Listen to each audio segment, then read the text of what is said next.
So there is sphincters everywhere. Rectum has external sphincter and an internal sphincter. Urethra, from where the urine comes out, also has a sphincter. When you go like 3 millimeters inside, it's a tiny little circular muscle which open and close. If it tears because when you had a baby or it gets weakened, the technical word for it is ISD, which stands for intrasphincteric deficiency, which simply means the sphincter, when it's supposed to stay closed, it doesn't. It's open and urine goes right through. So many things can happen due to the prolapse. You can have a kinking in the urethra, and very often women will say they go and do their business and they say, I have to go back pee again, because they know they did not empty their bladder, because the kink in the urethra does not allow the urine to come out comfortably. You don't empty your bladder. Sometimes, I don't know if any one of you have experienced, when you finish peeing, you kind of stand and you go forward and you come out, some more comes out. Or you dribble afterwards because there's more urine in it. So that is very common. Those are the common problems due to the prolapse. And these are very easily fixable nowadays. I have a lot of brochures, CDs, DVDs. Feel free if you need to look at them. So these are the common problems that women in premenopause, or in some cases, especially with the leak problem, even younger women, who's 25 years old, already had 3 children, she leaks with cough or sneeze all the time. The bleeding problems are more common in older age. You are 40, 45, that's when they start. Urge incontinence is more common in the older age. Stress incontinence is more common in younger age. Why? Because when do you have babies? You don't have babies when you're 55, you have babies when you're 25, 22, 28. That's why stress incontinence which is due to having babies in younger people. Now, if you don't take care of it, yes, you're still leaking when you're 50 and you're 60 and she's 70, because you're too embarrassed to talk to your doctor about it. So I developed a questionnaire that every new patient comes and have to fill. This is mandatory. And you are also more honest when you are filling in a questionnaire in the privacy of your own in the waiting room. If doctor asks you directly, you are like kind of sometimes minimize the problem because you kind of feel embarrassed. There's nothing to be embarrassed about. This is a common problem. Women have it. There's no reason to suffer from it. It's treatable problem with very, very small risk of complications of risk nowadays. So there is no reason to live with these problems. Did we leave out anything? These are common prolapse problems, bleeding problems, leak problems from the bladder are the most common. The purpose of today's lecture was to cover the most common benign conditions. I want to stay within the parameters of that discussion and not to discuss. You are more than welcome to ask me questions about other things that you have in mind. There's no rule here that you can't ask any other question. You're welcome to ask me.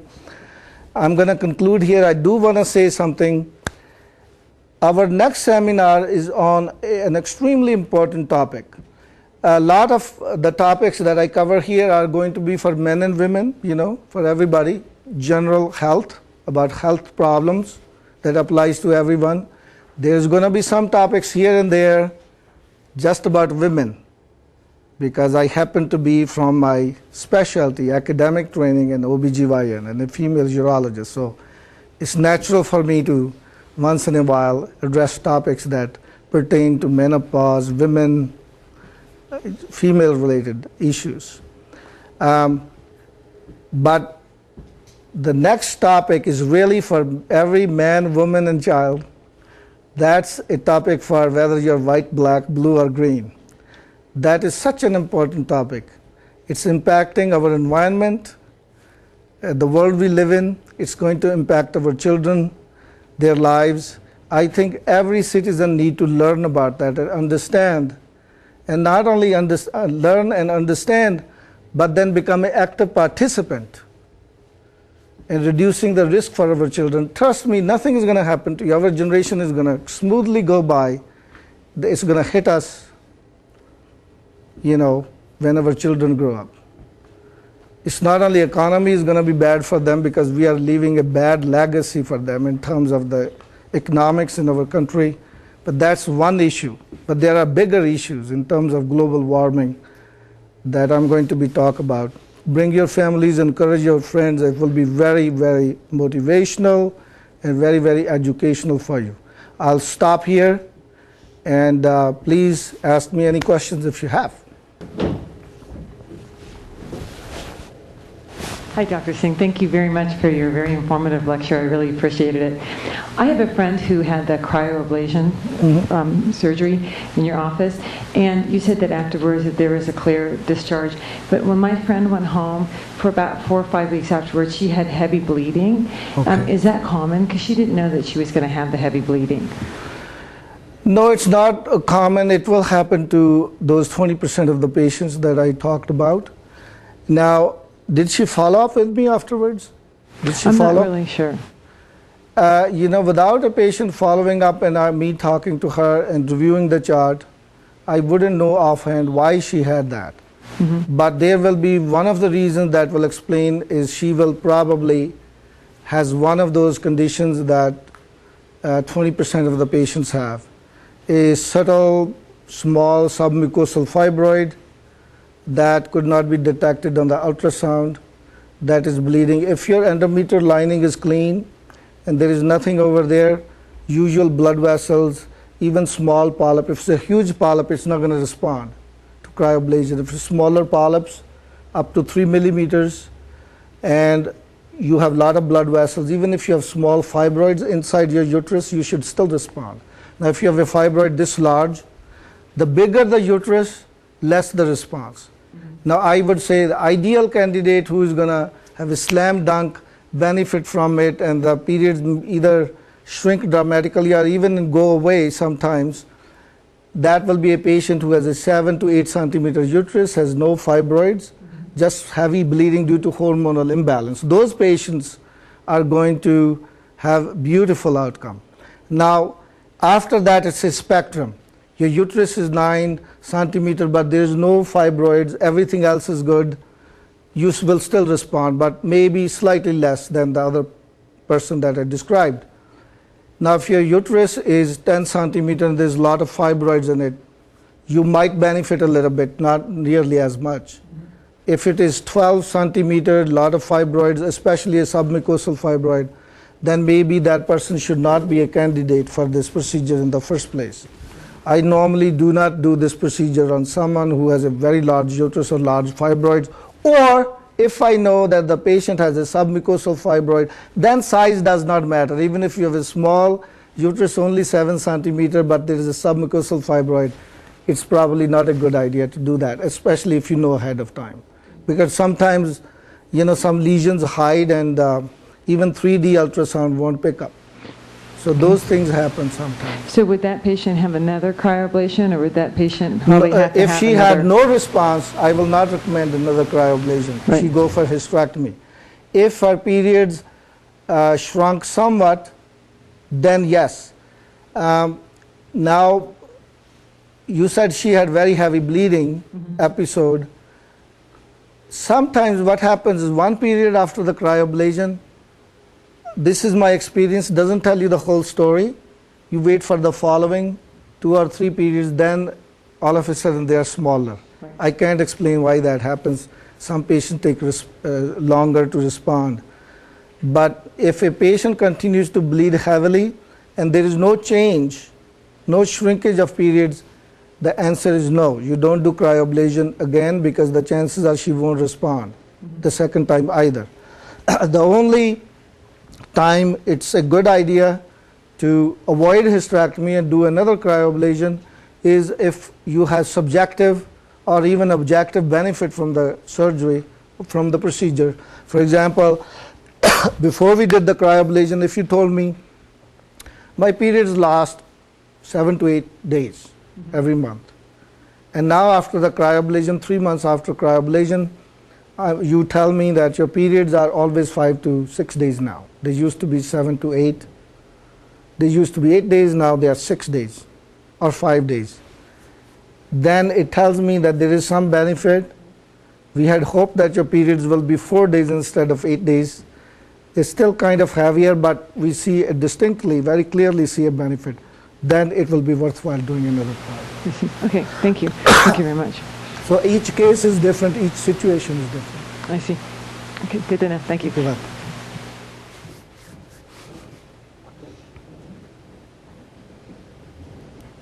So I guess I'm one of the fortunate people because after I had my cryoablation, that was it.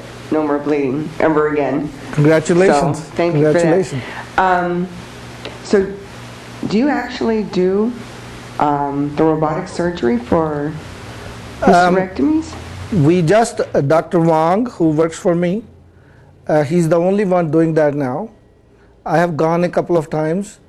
I want to learn, but even after I learn, I'm not going to be doing that. I'll tell you why. That's why I have now 3 surgeons working for me. They are doing pretty much everything here. All the bladder surgeries, when I assigned to them, I trained them. I trained them 6 months ago. I decided that I'm going to focus on my office. The problem I had was a very practical problem. I was running back and forth to Bakersfield, doing C-sections, and as a result, a lot of my patients were very unhappy that they were waiting 45 minutes. It's just time for her to be put in the room, and she hears, oh, he has to run. Somebody's 10 centimeter dilated. So not only it put the patient over there at the hospital at risk, I made other patients angry, and there were complications because sometimes I didn't make it I was on the highway still, the baby delivered. Now, I got lucky every single time. But there will be a time when the baby's head is not coming out. And the nurses are nervous, although there is a backup, and they will call someone. But me going there personally is also a malpractice, live so far away, and to subject patients to that risk. Not to mention the fact that I can't tell you how many speeding tickets I got because I was trying to make it. So finally I went to CHP and they gave me a special sticker which says that I can speed under certain circumstances, but how about my life if I kill myself? So there are many, many risky factors for me. I will do the surgery once in a while. If a patient absolutely insists, I'll go and do that. But one of the big problems is when I go back and forth every day, our business doesn't grow here. For 5 years, it was very difficult to increase the census because there was no predictability, and patients don't like that. You know, some people are working. All of our patients are private insurance. Most of them are working people. They are very busy. And they wait, and they have to. There are some patients who have to reschedule 3 times. They take the time off from work, and they were not very happy about it. And technically, I wasn't very happy because our business wasn't growing. So who does the surgeries for the stress incontinence? I assigned some of those are the surgeries that I trained Dr. Liu. I learned them first. Dr. Liu does most of them. Sometimes I will, if we have like an overflow, too many patients, I will assign it to Dr. Wang. And so how is that procedure? For incontinence? Is it, yeah. Is it vaginally? Or? It's vaginal. Everything is done through the vagina. And it's very quick. Like I said, if you were to just do surgery for the leak, if you make your own decision that I don't want to have the prolapse fixed, because my prolapse is not that bad. If I told you it's mild to moderate, you can choose not to fix that, just fix the leak problem. That takes 10 minutes to do the procedure, and you can go to work next day. But if you were to do vaginal rejuvenation, so to speak, reconstruct the vagina, tuck up everything with the mesh, that will be another half an hour to 40 minutes, depending on how bad the prolapse is. The only case where it takes hour and a half or